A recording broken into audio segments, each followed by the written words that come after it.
We begin tonight with the latest on a strike at Hamilton's McMaster University. There was a major show of support today for teaching assistants, and it came from some of the university's own professors. Al Sweeney live at McMaster to explain. Al?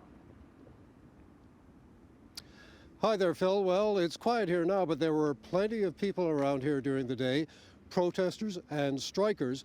And during a demonstration, one of the university's professors accused McMaster of dirty tricks and lying about the strike.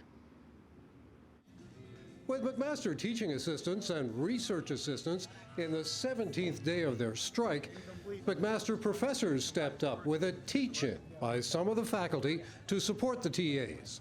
We have seen the McMaster upper administration attempt some of the dirtiest tricks in the anti-strike playbook to undermine this labor action rather than return to the table. Professor Eugenie Zuroski accused the university of misrepresentation and misinformation and of trying to convince professors they have to do the work of striking TAs. This is a lie. It's impossible. We refuse it. It's hard to believe that this administration does not recognize the hardship imposed on TAs and RAs whose wages have barely kept up with inflation. Students also spoke out for the TAs, with the university making a profit. And the fact that McMaster is prioritizing profits not only over the quality of my education, but over the very existence of their TAs who are also students is absolutely reprehensible.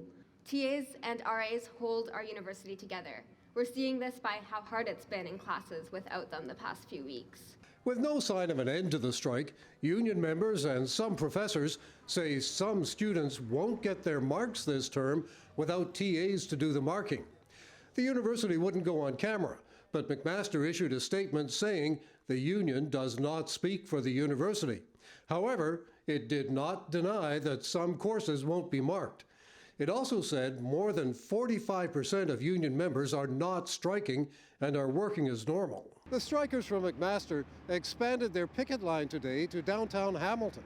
They targeted a high-rise under construction, supposedly as a graduate student residence. This place is going to cost $1,800 a month to live in.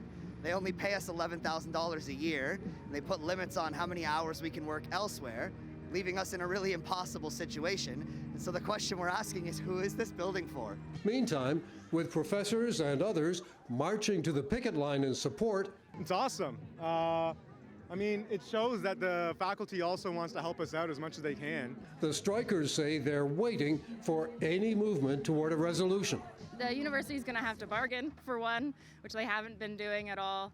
And we need a budge on any of the offers that we've put forward. They haven't budged at all on anything. So the strikers are asking for a wage increase of between 15 and 32% over 3 years. The university is offering 9.75% over 3 years. There are other issues like job security and support for PhD students.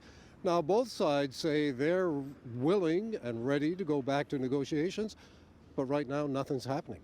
Phil? And with that, Al, this is having a pretty significant impact on some students, I believe. Is anything expected to happen tomorrow? Well, some students have been passing around a paper, getting other students to sign a message of support for the strikers. They plan to meet here tomorrow morning and march over to the office of the president of McMaster and deliver it personally to the university's president.